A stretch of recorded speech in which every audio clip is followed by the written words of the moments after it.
July. Let's call to order the budget hearing meeting. Do we have a motion to adopt the agenda? I'll make a motion to adopt the agenda as mailed. Second. Aye. Aye. Aye. Aye. Budget delegation. There is none.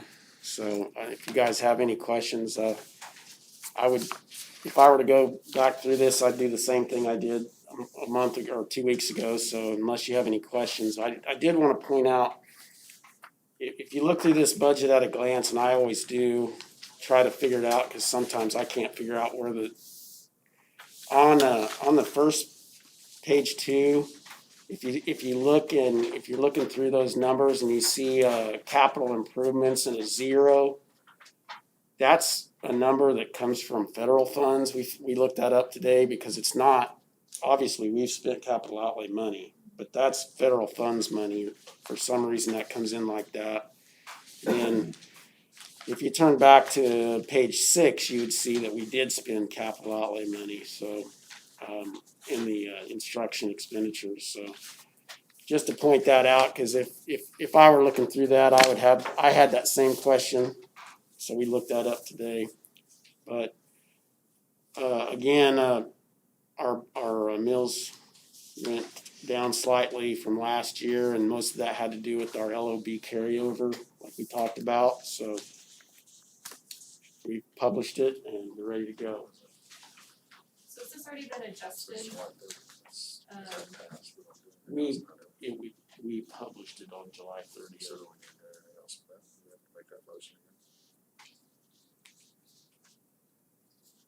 Yeah, adopted as published. No, you're good. You can read it just like that. Okay. Yep.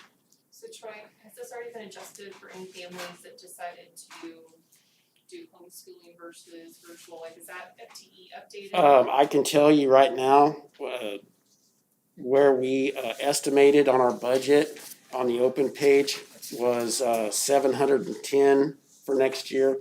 That number won't be used this year. It'll be used next year. Okay. We have to use the number that on Form 150, the 680.7, because that's what we had from last year.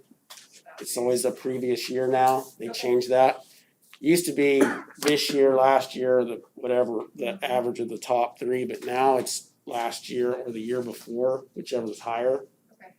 So our numbers, just to answer your question though, we checked on numbers this morning and they were right at 710, which is what we estimated. They're up to 718 tonight.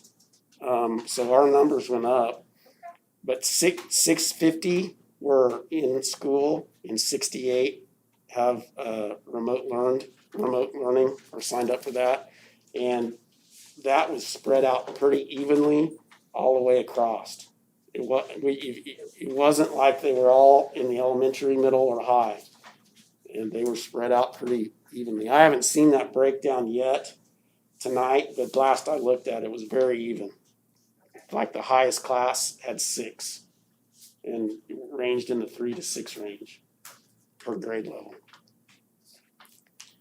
I'd make the motion that for the budget for the 2021 school year be adopted as published in the Osage County Herald Chronicle on July 30th, 2020. Second. Aye. Aye. Aye. Aye. Aye. I move we adjourn the budget hearing.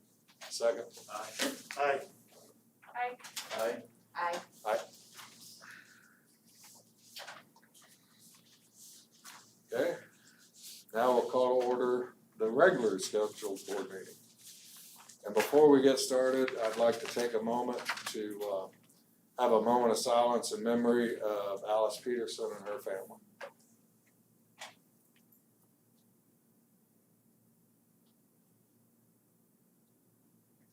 Thank you. I'd like a motion to adopt the agenda. So moved. Second. Aye. Aye. Aye. Aye. Delegation. No delegation. We do have, go ahead, I'm sorry. Consent agenda. Okay. I'll go through the treasurer's report quickly. There's not a lot to look at. if you go back to that page on the treasurer's report, you'll notice that we did get, back in July on the 10th, we did get some general fund money. 234,000. Got a little bit of capital outlay money and some special ed money. That special ed money some was Medicaid, I believe, and some was Sparks money. The bottom, the 15,000 was actually their Sparks portion that came through us, and that's the county money for the COVID relief. On the second page of the treasurer's report, you'll see capers flow through. It bounces in and bounces out. Some CARES Act money. If you look under there's a line that says CARES Act, or a column. That's money that we've already drawn down on the first CARES Act. Now we're trying to spend the Sparks money, the rest of it. We had about 100,000, right at 100,000 on that CARES Act money. So we still have 57 left or whatever. The reason we're doing that is because the Sparks money has to be spent by December 31st. So we're going to save this money, the rest of it, and then we're using that to buy the things that we're needing. How much more Sparks money is there? We're thinking of Spark, I don't have an official yet, but I think our portion's somewhere going to be around in the 240 range, 240,000, and about $1 million for the county districts. But that's not official. I have not gotten official word on that. It's an estimation that we had. So was that our first installment, the 15, not 14? That is not our money. That's money that we had to apply for 3 Lakes, and they sent it to us, and then we sent it on. So that went straight to 3 Lakes. So under the CARES Act, that's the money. That's the original money that came from KSDE. 2 different ones. 2 different things.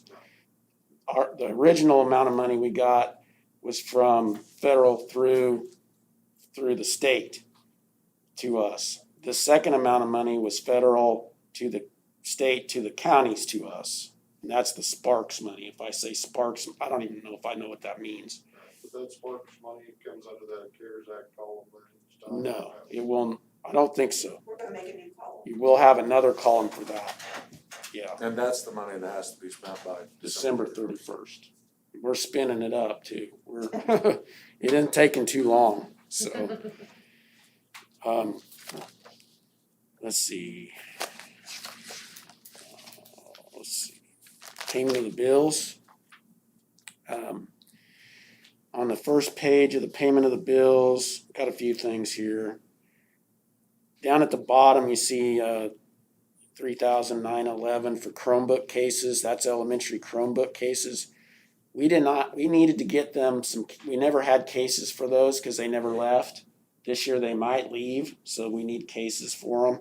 They're not the same kind of cases that your high school kid or junior high kid would have, but they are still a hard case that just has, it's like almost like a phone protector, you know.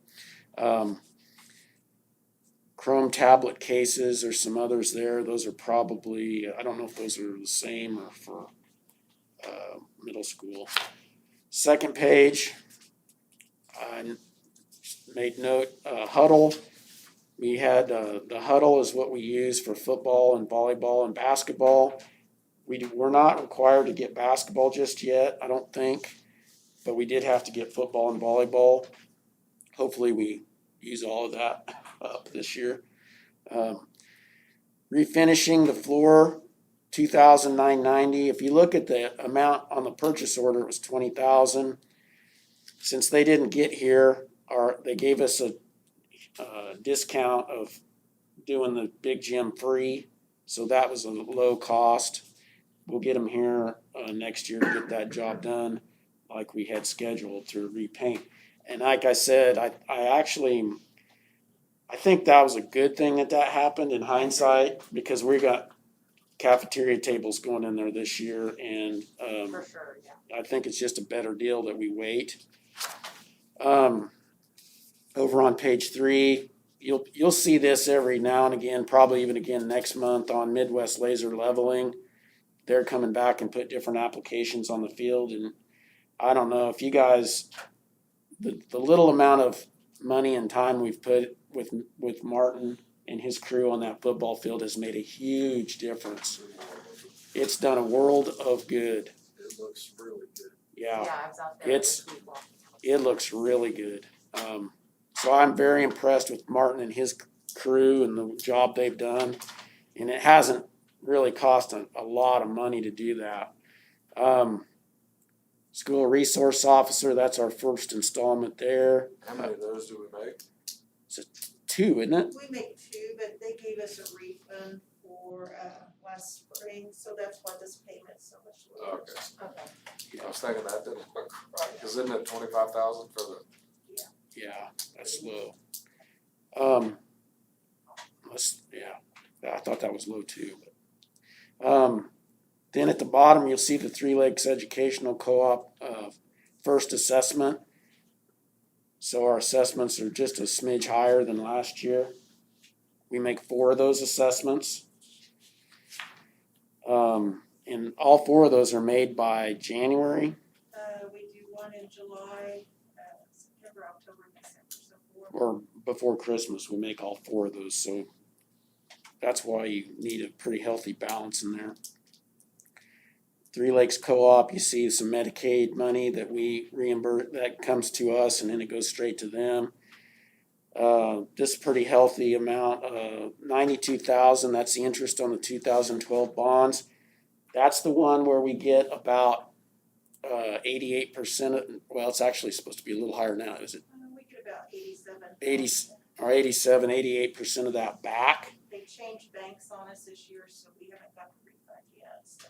Yeah, so we make that payment, but we get almost all of it back. Cause that was when we did the refinance, that was a 0% construction loan or whatever it was called, construction bonds. Okay, this one. Yeah, second page, there's some interest on, the 2000, that's the interest on the 2012 AIB refunds. And then you see the big bond payment for this year, $555,000. That's why it's so important that we have in our bond and interest money in account the amount that we need to make those big payments like that. So we'll make another one, payment we make a September and is it March? Yeah, March will make just an interest. Interest payment, but it'll be like 25,000 or something like that. We ordered some cafeteria tables, and I even ordered some more, so you're gonna see this twice. We looked at all different ways to spread the kids out, in the lunchroom. The best way we thought we could do it is to just put no more than 6 kids to a table. And so we're gonna use the lunchroom to do that and spread them out, or the gym, I'm sorry, and the lunchroom. Spread kids out as much as we can. And then a bus repair that I'm not very happy about, but we'll having to do that on that old bus, but it's just how it worked out. We'll talk about that in a minute. Addendums. On the addendums over there, you'll see first column in July, we've got about 98% of the budget left in the general, about 97% in July. And I think that's it. I think that's all I had. Correspondence? I do have one correspondence, and that's from the Chamber of Commerce, and it's a thank you. Every year when they do the 4th of July and they play the music at the football field, Alan goes out and helps with that. And we pay for that. It's our contribution to the Chamber of Commerce. So that was a thank you. I'd make a motion that we adopt the minutes of the regular meeting of July 8, 2020, to adopt the minutes of the special board meeting of July 27, 2020, to approve the treasurer's report of July 31st, 2020, and the payment of the bills in the amount of $966,655.27 for August 12, 2020, and July payroll in the amount of $83,796.91. Second, aye. Aye. Aye.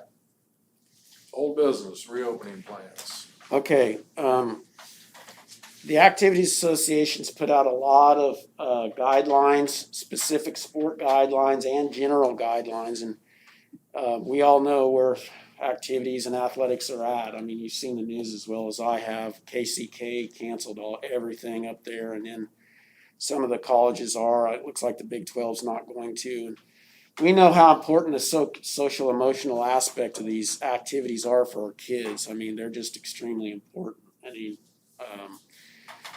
so what, we had a meeting today with our coaches and meetings tomorrow and looking at how we're facilitating.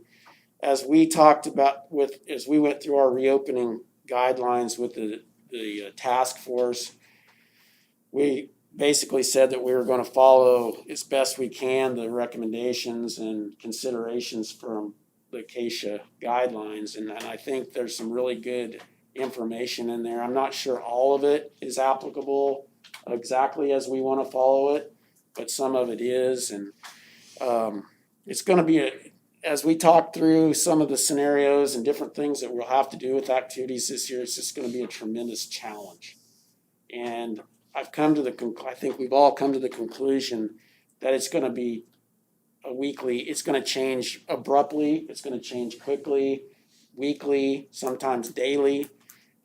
So I think, we're going to do everything possible to keep our kids safe and to keep our coaches safe and keep school open.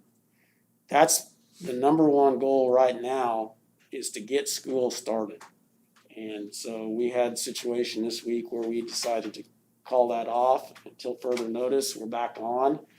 But we really emphasized today social distancing and mask wearing where appropriate, even down in the areas that we're doing now. Kids can't wear a mask when they're running. We understand that. But at the same time, we've got to really protect our coaches and teachers for starting school and our kids.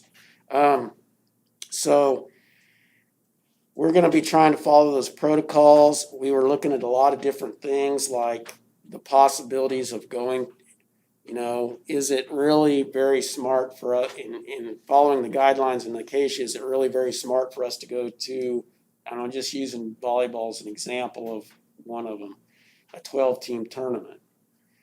We probably don't feel like it is. So we're going to be looking at those kind of things as a group. But I guess go ahead, Jay. Go ahead. From the standpoint of the school board, so we don't have to get involved in this every time we have something go on. Is it that we need to make a motion or a suggestion or something to allow the superintendent and ADs to make those decisions on a weekly basis, daily basis, whatever, so they don't have to worry, and then we'll stand behind whatever that decision is? That's one way you can go about that. I mean, what I'm saying is, and I think we don't want to probably have a special board meeting every time we have to change something or alter something. At the same time, we're going to try to make decisions that's going to keep the best interest of everybody in mind. Some of those probably might not be very popular, but we're always going to involve our coaches when we do that. So I don't know, you guys have anything to add? Different things? Well, we did work on a volleyball tournament even right before walking in about splitting it up into different sides, a morning or an afternoon, and it's just very difficult because we're down on officials. A lot of our officials are older people that don't want the exposure, so we're down like 167 volleyball coaches, 267 football coaches. Officials, sorry. And so we're really down on a lot of officials. So combining some days and reducing some competition days are just inevitable for a lot of reasons. And, keeping that exposure down for kids. And I know I've been to volleyball tournaments where you have 8, 12 schools and it is a pack. I mean, if you've ever been to one of those, it's packed in there. And then part of the regulations, there's no locker room, so then that puts the girls out in the general population with everybody else. It just increases the exposure. So most of the people that are holding these tournaments are trying to adjust, and if they can adjust to a point where Acacia recommends no more than 4 schools in one location. So if they can do that, then I think we can participate for volleyball. They have sports specific all the way through every one of those sports. So, trying to align our activities accordingly, so. What about the spectators part of it? Excuse me? What about the spectators part of it? What did they say, Keisha said about that? So anything in the building or in our facilities would require face mask wearing and social distancing if possible is what they state. Outside, face masks are recommended, still with social distancing. Our participants, if they're not participating, and coaches are to wear face masks unless they're actually participating. So right now, they have not limited the number of spectators, but that could change at any time too. I know some schools are debating that themselves. I know one school in our league that has contemplated not having any spectators at all. That would be pretty. Outside of our county, and that's the other thing that really, just to tag onto that, because we're crossing county borders, that just muddies it up all that much more. Because some counties have more restrictions on than we do, so we have to know what's going on there before we go into their county. So there's a lot of communication between schools on what's going to be done as far as locker rooms, as far as prep game, as far as pre-game, as far as actually competing, spectators, but it'll be communication. And so as we find those things out, then we'll get that out to our general public so they know what to expect when they go to another game. What about the option to live stream? Did we ever, I know we had something about students' names not being able to be said, but I'm assuming a lot of our spectators are older and might not want to come, but don't wanna miss their grandkids. we have the ability to live stream. We So- just find kids that can help do that. We have some good tech kids. I think that would be an awesome option, and it'd keep the spectators' numbers down as well, but they'd also feel safe. I think that is an attempt that a lot of schools are gonna make, and so getting the hardware, software, and personnel to do it will Yeah, I be think something Andy we're gonna mentioned- work on. Yeah, you mentioned we have the hardware and software, just the people. Mm-hmm. And then, but they also mentioned about. Something about you Something can't about announce a kid's name, first and last name, I think is what it is. You can't, That- without yeah. a signed deal, they can't. So do we need to put something out there for the coaches or for the parents of this athletes to sign? Yeah. Well, or not include that part as the live stream. Don't live stream it until the game starts. So, there's things you can do to get Are around. you talking about PAs and stuff? Yeah, making announcements. of who the Announcements player over. is. Yeah, number 36 is Joe. I just don't know, Johnson. I mean, I don't know how everybody, I know you go to Council Grove streams the games and says the names but I think it's all in heaven, whatever that form is. So signed. whatever form Andy it was is, one it that Yeah, did it's, that last time. it might be easier for the spectators watching it live streaming what's Right. going on too, Right, we can sure work on that. I didn't know if it was something as simple as just having a check off. There is something I think at they a have moment to- in time I that think the it's more of a parents check form where off they- on, but They sign that form and deliver it if they don't want us to do that. Good, that's even better. That's how it's set up. So the schools that are in our volleyball, football, those are our first 2 sports out. golf and cross country, And golf and cross country, are all those schools starting at the same time? no. So there could be another issue, because if they're not at school, you can't have whatever they're on. But practice they starts at will. the same time, right? Excuse me? Does their athletic practice? Yeah, their practices starts are at all the same starting time? on. Well, So as the schedule assume- getting moved back as far as games, if they're not in school, they're surely not gonna allow their students have participated in anything if they're not in school yet. I'm just making an assumption yeah. there. The first play date is the 27th, and I'm not sure anybody in our league is starting after that. But most of the reason why people are starting late is teacher professional development and training, not because of the spread of COVID. We've looked at things like having the ability for kids to ride with their parents to games, if they have that ability. I don't know how the board feels about that. We need a blessing on that. That's a big change, because normally we would not ever want that to happen. We want all our kids together on the bus. Don't they usually have the option after the game? After the We game, they do, sign, they can yeah. sign out, but traditionally, we always take all the kids to the game. One of Keisha's recommendations this year is to allow parents to take their kids to games. I think Corey brought that up too, right? Somebody did. Yeah, I mean, I threw that out as Well, that's actually in the Keisha guidelines to allow that as a consideration. So And that would be a handbook. that's a I handbook mean, it's in the handbook. that they're adjustment supposed for to this ride year, transportation so too. that might take a motion to allow that to happen. But I think what we're looking in discussions is to, have the flexibility to adjust when we need to, and it's sometimes gonna be that day, and communicate effectively. And do some things like let our kids ride with their parents, as long as we gotta know that they're with their parents only, it won't be any other way. And some parents might have the ability to do that, some won't. A lot of them won't. But if they do, that's just taking some more kids off the bus. So that'd be a good thing. So I guess I didn't put a place for a motion, because I I didn't. was just gonna say, is that something you need a motion on? I would think that one might be, Us. to allow parents to take their own kids.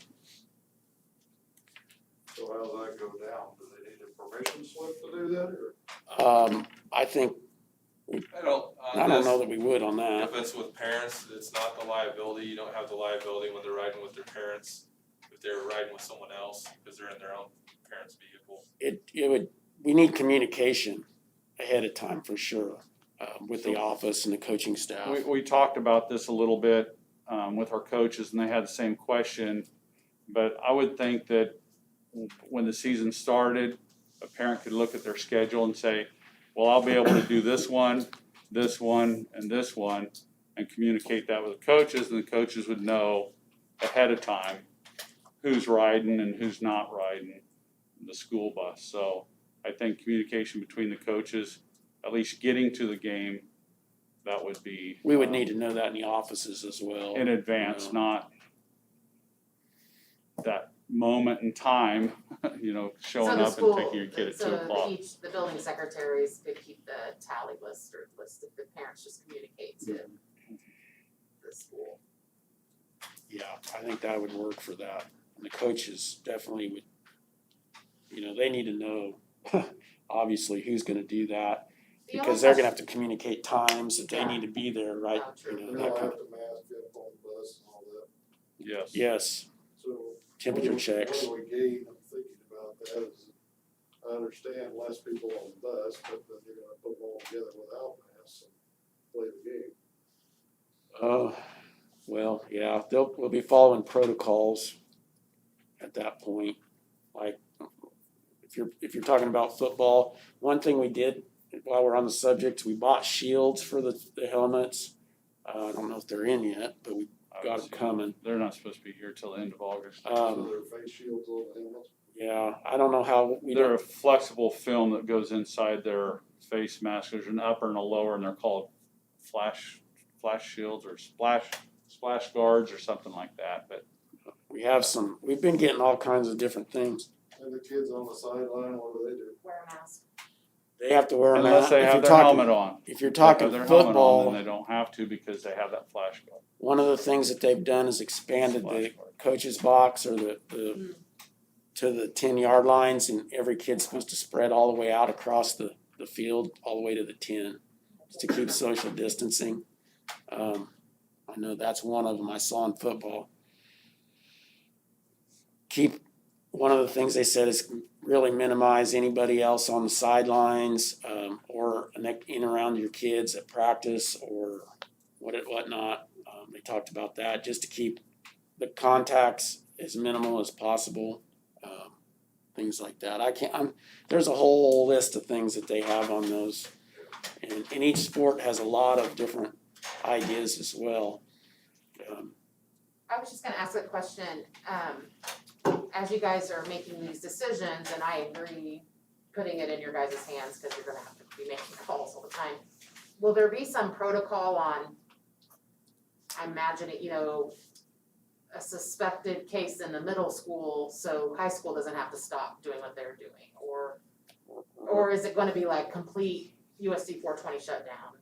I guess you don't have No. to answer it right now, but that's just something. Well, that will be changed with every situation, and that we will get in a hold of the county health department and Jackie Patterson. She'll help us work through that and give us recommendations.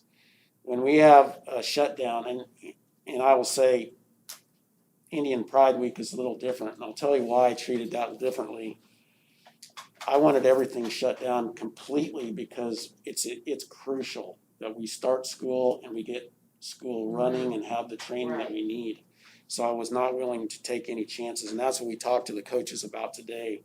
That won't be the case once we I was start just school. curious, yeah. Because once we start school, then you basically have to wait for a positive result. And then after you get a positive result, then you contact trace with, Versus a suspected positive. right. I mean, you could handle activities differently. I mean, you could shut down one activity just to play it safe, prior, like we have been. But, I think we'd get guidance from our health department. So even on the sports end of it, you would ask for guidance from Jackie then? Yeah, I think we'd need to. So do we need a motion for that too? Or is that just, A motion for what part of to that? have the superintendent, principal AD to adjust as necessary on the scheduling, or? Yeah, I mean, I don't know that we really need a motion on that because we have the ability to do that. We just want support, I guess, in doing that. I think the one that we do need a motion on Just probably is kids the riding. kids riding with their parents to games, if that's acceptable. Anybody have any other questions on that? Unless you could do it however you want. You could make a motion on both if you want to. Doesn't, The guidelines for once we start school and whatnot, have those been sent to the sport parents, or will they be sent to the sport parents, or? they're still being developed as we speak. When it's basically. Each coach, and we have another meeting tomorrow, and we specifically designed a meeting today out, and then another one tomorrow, so that we could talk about whatever decisions were made tonight, tomorrow, and then they're going to each coach will take the guidelines and come up with a set of their own things for their parents. They're working, like Coach Gantbine, he's been working on protocols already. One of those is that they're not gonna leave any equipment in the field house at all. They're gonna take it home every night. Those types of things.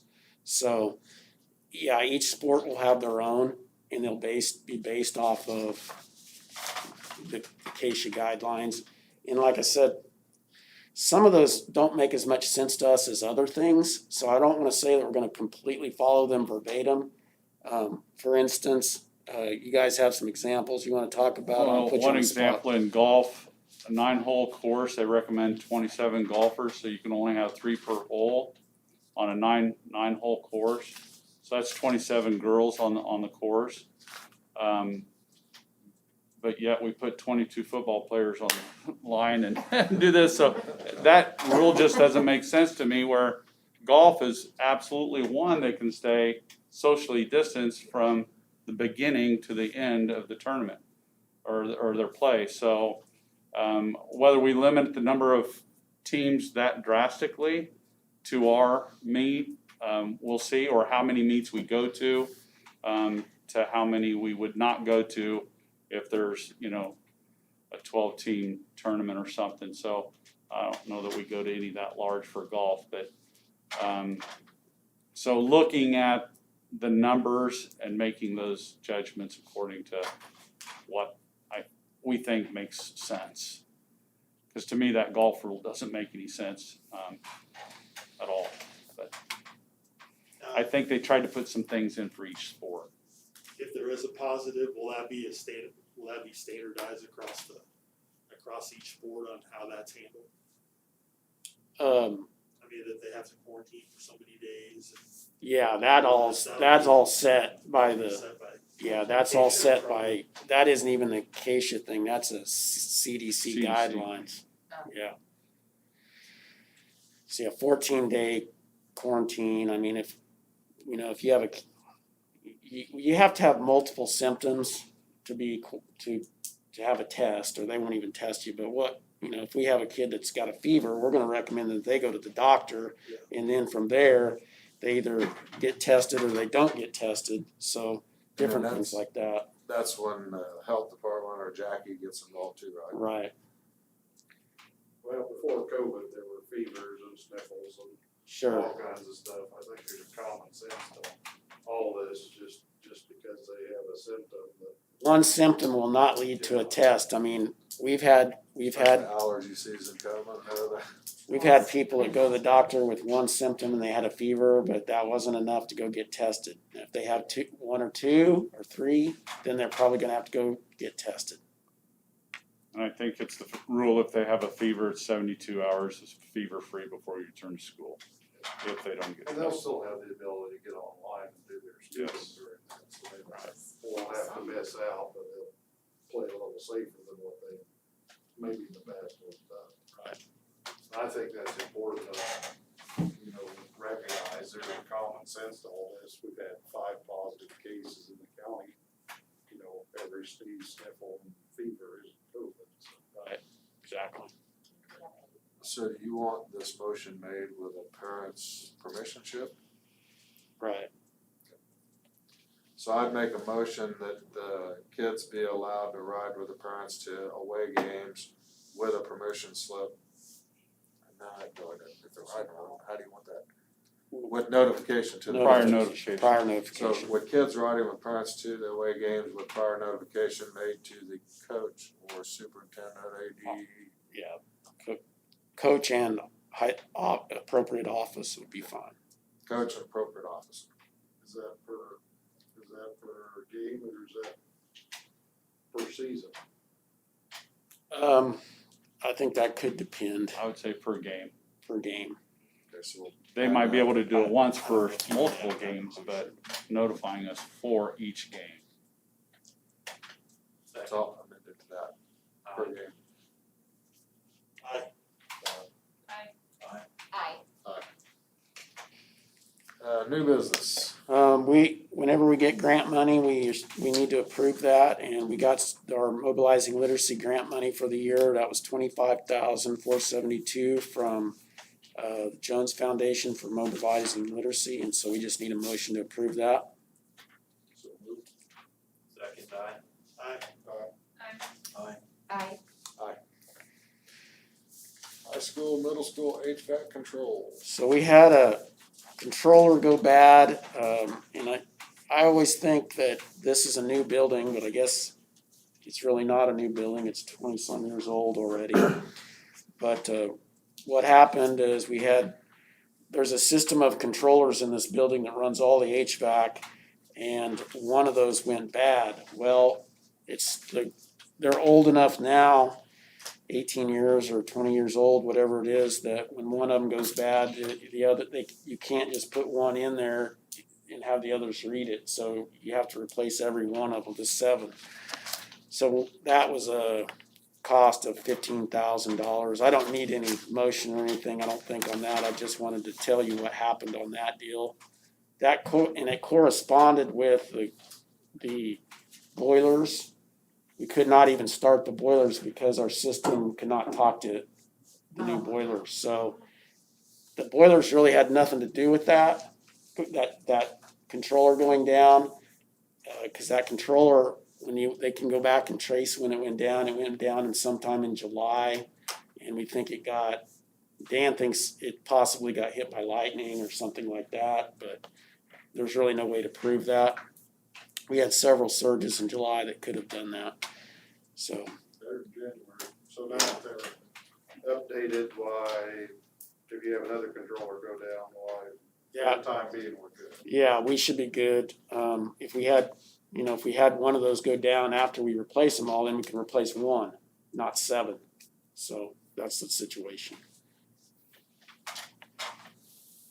So we don't need a motion or anything there. I just was updating the board.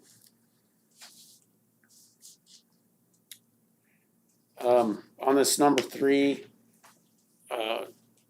bus 14, I guess I need some guidance on this one. I have my ideas, but we have a bus that we took down to get fixed, and it needed some front end work, but on the way down it got hot and overheated.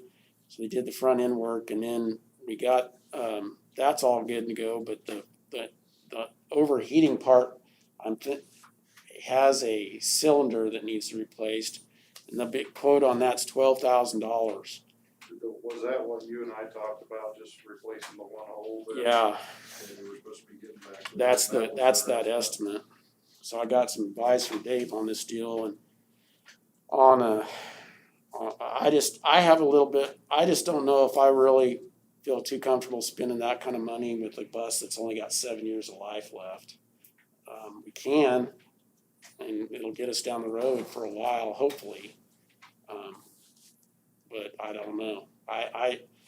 That's one of those calls where I just seem not make that kind of a decision by myself, because it's a lot of money to spend on an old sub bus that we may or may not even use. How many sub buses do we have? We have 2 in the lot, 2 sub buses in the lot. One of those goes every day to Flint Hills Tech, and it's a pretty new bus. It's a newer Okay. bus. Washburn Tech. What did I say? Washburn Tech. Washburn Tech. So we don't necessarily have to have. But if we North. don't do the bus, we have no extra bus. We still have 2 extra buses. After this other one? Right. But it's Okay. just a backup. It's a backup bus. To the backup. The part that really is painful to spend that much money, we've already spent money on that bus, and maybe it'll fix it. Maybe something will crater right after that. I don't know. It might go for 7 more years. But I don't even know if we want to keep that bus for 7 more years. That's probably the next one that we'll get rid of. If you scrap it, you're not going to get hardly anything out of it. Maybe $1,200-$1,500 if that. So, What's What our is our schedule next- for replacing buses like right now? we're due to buy another bus this year on the every other year cycle. So I had intended to replace that minibus, but it's still clicking along okay. It may have to wait. I don't know that I really feel like we need that bus until we get into spring sports and get really heavily into activities. Then we might need that extra bus, that third bus out there. Right now, not so much. We could probably get by without it, honestly. How many does a minibus hold? Oh, geez, like 22. 12. 23, Well, but it's that's 3 rated. to a seat. It's Yeah, my rated for question would be, 22, but you can only get 12 If we kids. ran into a pinch, We could use the minibus. could we use the minibus that you want to buy this year as the third backup bus? And then the It next, just won't carry enough A to whole team. use it on a route or an activity or a route. It wouldn't hold that much. I don't, we can always, the minibus, it costs a little bit less. I mean, we can get into one of those for about 60,000 instead of 88,000, and I think we would be good to wait to order a new bus. But like I said, it's hard to swallow just, getting rid of the bus and Would you say wait until spring or? to order one. Wait till after Christmas and order it. It usually takes 3 to 4 weeks. See the lay of the So- land. Yeah. what's the benefit to Or the 3 to 4 minibus? months, I'm sorry. What is the benefit to if the minibus is 60,000 for 15, 20 kids and the other bus is 88,000 for 50-some kids or 60 kids? 65 kids, what's the benefit to buying the minibus? Why don't we Just buy all easier, minibuses? right now, what we use the minibus, we wouldn't have to buy one at all. In fact, I've thought about not buying one of those And using a big bus? and using a big bus. It's just what we do with the minibus right now is we take all of our preschool kids home. with Which it. is, how many's that number, And Dina? we probably won't even do that this year because we have so many, we're gonna be Well, using big bus. Did But she, is that something that we could use the red buses for, a red did one of she, the red buses? you cannot use a red bus because it doesn't have a stop sign. But she talked to Nicole the other day and she said she thought she had that worked out where she could use the minibus. Did she call you today? No, Okay. so that could have changed. It changes on But an we'll hourly always have the basis. minibus we have now if we keep it, Right, until it just falls apart. And it's, Right. all you're really doing with it is delivering preschool kids. Preschool. that's about what that does for us right now. We used it for wrestlers for a while, And taking them to Oh, Burlingame. it's gonna be marginal, sounds like, or maybe not even capable of handling your preschool this year for what Dina. We do not have to have that. We could get a smaller route bus again. And we could get chairs in it, or you can put, child seats in those. Could do that. You have to, with the preschoolers, you have to have child seats in the. Do not have to have anything in a bus. There's no regulations if you get a compartmentalized seats.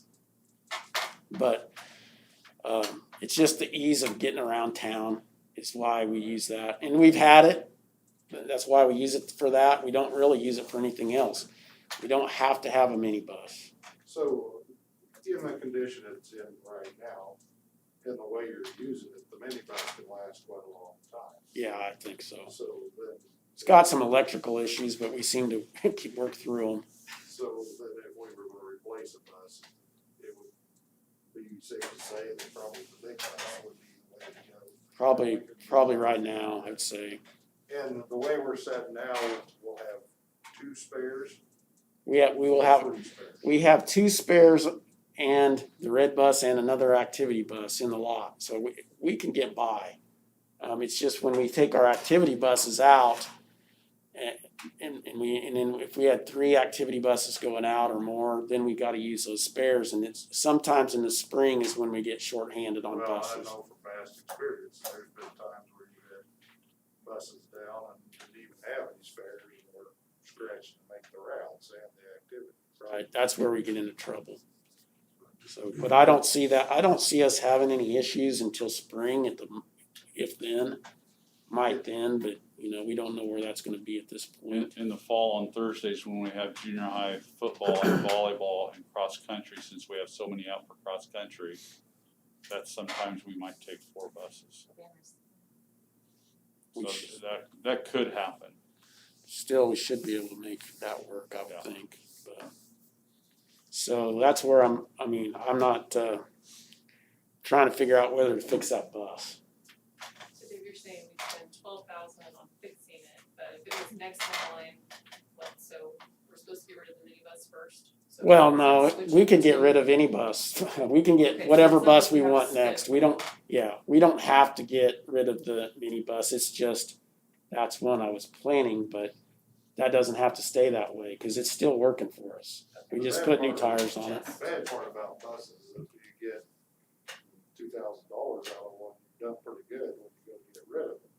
So spend $12,000 on it, you need to run it for a while to do it. And the repairs we're talking about, most likely it'll do 7 years, but, what it is fatigue of O-rings in the cylinder, so others could be on their way, so that's the thing. That's what I'm afraid They were of. all put in at the same time. This one is causing a problem, but others may fatigue too, so, you spend $12,000 on it and, you have more repairs coming up, or you go ahead and get rid of it. Whether it's running or it's dead, it's about scrap on the price either way, so. So this is something that we don't need it right now, so we can table this until later down We the could- road. We could, except it's sitting down there waiting. I'm talking about ordering a bus. Oh, no, I wouldn't I think even- we probably yeah. all agreed that the repair thing. I would this not probably even, doesn't make sense. I don't think I'd recommend ordering a bus tonight. I So don't- do we need to, do we just say we don't wanna mess with this bus, or? If you're all Dave, agreed, you're the bus guy, you know what it is, if you spend $12,000, it happens again a year from now, you spent I'm surprised that it was that high. I was hoping that it would be $5,000-6,000, about half of that.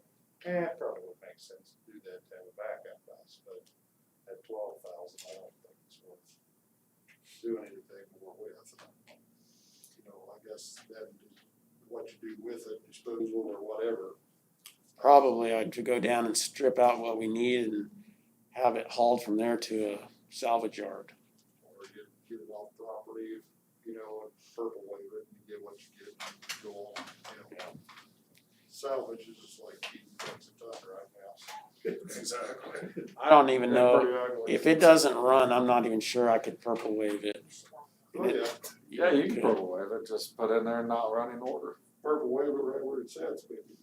Let them do Yeah. that. We could There it do, is. we could do that, it's gonna sit there for a while, probably, but, Be like a couch. You'd be trying to get it up surprised. For 5 minutes and then let it go away. yeah, Somebody will buy it. sure. Well, I can figure out how to, I'll try to figure out how to get rid of it. Okay, all right, thank you. All right, Three Lakes report. They've had 18 paraeducators resign.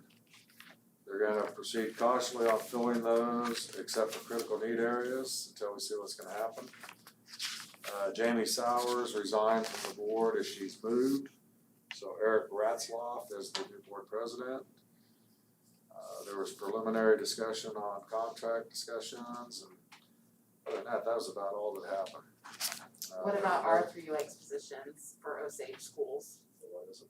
The positions that we, They're gonna average, well, those, the Three Lake ones, I think we're full here. that's what I was just. Yeah. But they're gonna put, they're on the websites of the schools, they're on Facebook and the local newspaper to fill the positions that they need. They will fill them, but they're just gonna go cautiously and Right. see what happens. I before just they hadn't go on. heard if ours. We had one, at the time of that meeting, we had one open spot and it's filled, but it's sounding like we may have, is it more than that or not? I think I need probably 2 in my interrelated 4-5, but I've told Three Lakes that multiple times, so they're aware of it. We Uh, did get 1 in preschool, so that's a good thing. I know I got an email today where they're asking it, because they're gonna have a hard time filling all these right now, and I think because of COVID, like said, it's hard to find them. Yeah. Um, I was just wondering how we were We're- doing. we probably could use a couple more, but we'll have to see where that all goes. The building at Santa Fe Trail is up and running, or will be up and running. Good. Hired Rick Smith to run that program. Correct. Rick is the former principal over at West Franklin. And then they talked about CARES Act money for them, which is totally separate of us. That's pretty much it. Corey, recreation report. Oh, we do, pool, that was as of our meeting in, July. August 9th was our final day at the pool. Overall, everything went really well. The staff did a really good job of, keeping everything wiped down and the last couple weeks that the pool was open, it was cold and rainy, so attendance didn't really flourish. But overall, it was good to have the pool open, and Lynn and everyone did a wonderful job with it. We were gonna have a 7-on-7 tournament on July 25th, but that was, talking with Coach Gannett, we decided to cancel that. They did have the Guys and Dolls Junior musical camp, and their performance was July 24th. So, youth football camp, we had 2 days of the camp because Wednesday and Thursday it rained out, 5 o'clock storm, so the kids got 2 days worth of camp. There were 33 students from 1st through 6th grade that attended. 3rd and 4th grade football, we have 17 players out, 14 3rd graders and 3 4th graders. They will play in the Sunrise Optimist League in North Topeka. They use the Topeka Seaman High School field, middle school field. They are also going to utilize Shawnee Heights' high school field, so we may end up playing there. It's 10 minutes closer, so which would be great. But we have that coach meeting at the end of August, and they're supposed to start the Saturday after Labor Day. Fifth and sixth grade football, there's 23 players out. There's 13 fifth graders and 10 sixth graders. That leaves through Emporia Rec. Today, well, we had our coach meeting last week, and that all was great. And then today, they contacted me and said that the Lyon County Health Department has recommended that they limit competitions. And what they're gonna do is not allow outside county residents to participate in ERC programs. So what that means for us is that the teams that are outside of Lyon County, Osage, Burlingame, Mission Valley, Linden, and then also Ottawa was gonna play, we're kind of now independent and we'll be still playing games against one another and then also hoping. So it just means that we can't play in Emporia on their field, so that was interesting. But it'll work out. They just literally started practice this week, and so the first games were not to be scheduled until September 12th. So and even this afternoon, I talked with Linden and Burlingame and Ottawa, and they're all in favor of still getting That's great. together during the fall, so. That's good. Smoking the Spring, we're still planning on October 30th and 31st. I have 95 teams, which the last couple of weeks I'd have a team drop, then I'd add a team, then I would have another team drop, and then I would add another team. But so far, it's looking good. The judging will be moved to the skating rink building because of the KCBS protocols and to social distance. We need larger floor or bigger floor space. So the skating rink building will be used for turn-in and for judging. So, and then once we get September, I'll probably start working on like a Halloween trick or treat to kind of set up trunk or treat with the teams and whatnot. So, then we also have youth soccer and flag football forms that have went out. Right now with soccer, Linden and Overbrook still want to try to do something this fall. Flag football is still a little bit up in the air with Burlingame, but we'll just see how it all plays out by the end of the month going into the fall. So that's really about it. Administrative reports. Well, the only thing I really have is, we talked about online learners. We have 16 at the high school and it's about 4 per grade.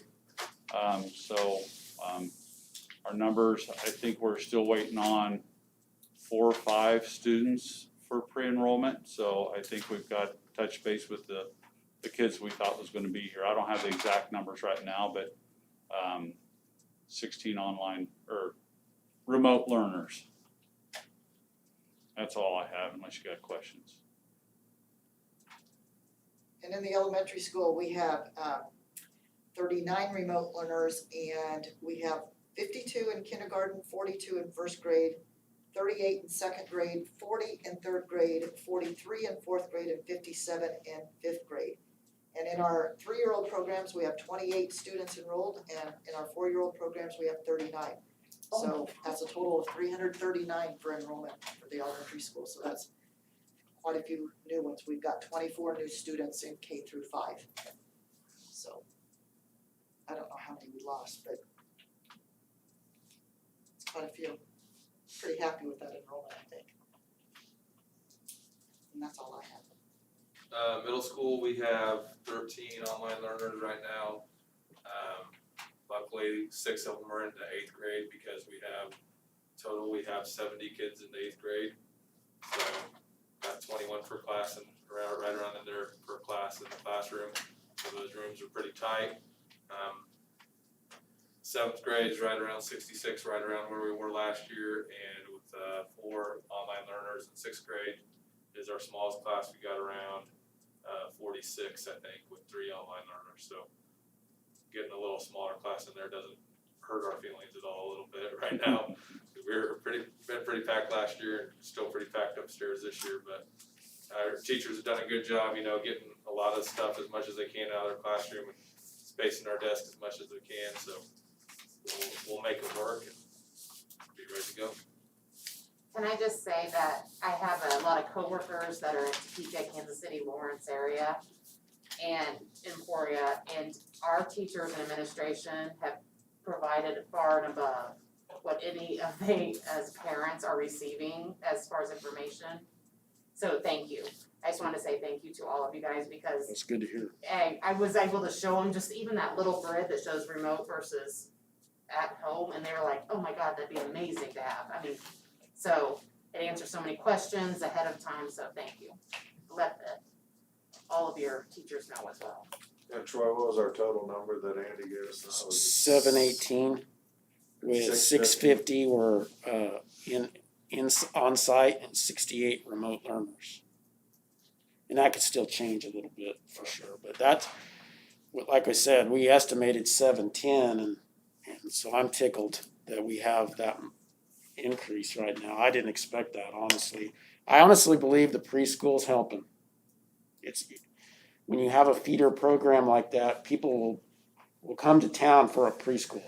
So I don't know if that's has a lot to do with all of that, but it certainly doesn't hurt.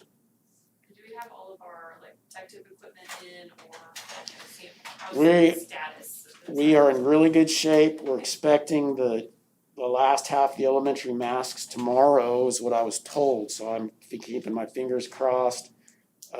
Is that what you're talking about, the PPE and all that? Yeah. We have hand sanitizer that's supposed to get here any day. We just heard about that. It was shipped, I think. We'll have more tables next week. We decided to order more. I want to talk about that a little bit. We ordered more tables, so instead of, you could buy these plastic dividers you've seen and put those on a table, but they're $500 a table. Or you can buy a new table for $1,200, and we've got really old cafeteria tables. I think it's a smarter purchase to get a new set of cafeteria tables and use them that way and spread them out instead of having nothing but plastic when you're done with this thing. So that would be my explanation for 10 more sell tables. whatever the ones are after all this is over. We could sell some old ones or keep them or whatever. So anyway, what else anything else that I forgot on talked about football stuff. We've got, Getting the spray bottles that have a disinfectant in it for teachers to wipe down in between classes and getting Considering- that distributed and Yeah. so not everything's distributed, but that's kind of what these days are for, to get ready for that, so. Will there be like disinfectant on the football sidelines when they come off the field if they wanna clean their hands or wipe off their whatevers or? I don't know, I'm asking that for. It'd almost have to be like a I white. haven't thought about that, and maybe Andrew has, I haven't read it, but I'm not sure what you'd use in that situation. That could apply for any of the sports, right? It's like when you're on the Exactly. bus going, do you want to clean up quick? We're gonna When you definitely, get back on the bus, do you want to clean up quick? Yeah, having on the bus, getting on and off. I mean, we'll have hand sanitizer. I don't know what else, I don't know, not sure what else we can do. Right, if we can come up with those, I'm not sure. We can look. But yeah, we're in pretty good shape, PPE wise.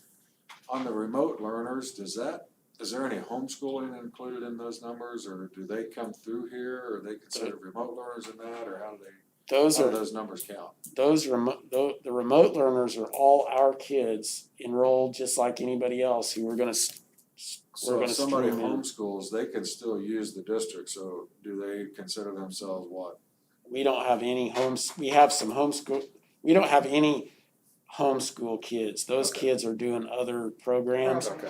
The only virtual school kids that we have would run through the Lakes Learning Centers program, or the Okay. Paul Schmidt and Greenbush with our program there. And we have a few. I've got a couple older kids that are choosing to get their minimum requirement credits and get done, It's strictly middle school or higher though. kind of special situations. And as we said now, they have not changed the hours, we're still 11:60. yeah, still 1,160 hours to get through the year and 6 hours a day. And 6 hour, we have we have 2 remote learning nights scheduled for those parents, informational. They need to understand that it is not 6 hours behind a computer. It's 6 hours of educational activity per day. But they have to log that. If they don't, the only way that we have to log that time, or the parents have to log that, is if they don't follow our schedule. We are, with our plan, we want those kids to follow our schedule, log in and take attendance every hour they would be at school, and just do it at home. And if you do that, you don't have to, you don't have to have a log of time. You're just part of the class. You're part of the class, and that's our plan. Everybody's a part of the class, even if they're at home.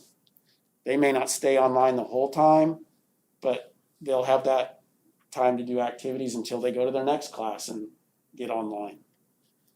I don't know if I explained that very well, but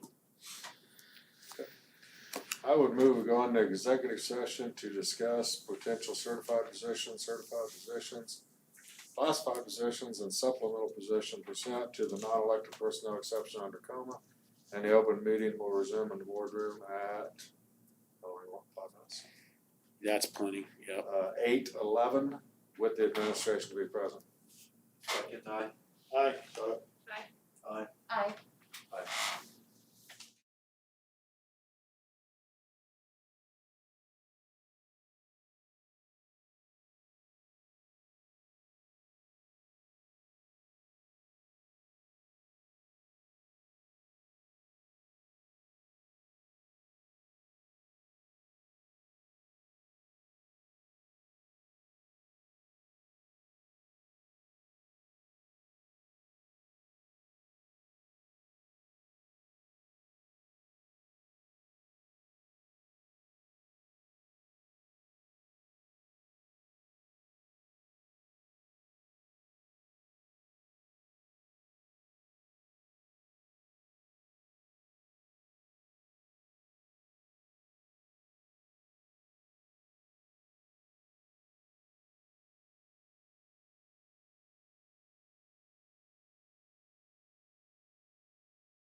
We're back. I'd make the motion, we approve the resignation from Amy Parsons for middle school assistant volleyball. Approve the resignation from Terry Smedley from the long-term sub position. Approve Dallas Holloway for the long-term substitute position. Approve Lacey Pauley as the assistant middle school volleyball coach for 2020. And Tracy Ensminger for middle school Stuco sponsor. Second, Aye. Aye. Aye. aye. Aye. I move we go into executive session to discuss preliminary negotiation topics pursuant to the exception for employee negotiations under coma, and the open meeting will resume in the board meeting at 8:22 with the administration to be present. Second, aye. Aye. Aye. Aye. Aye.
Yeah.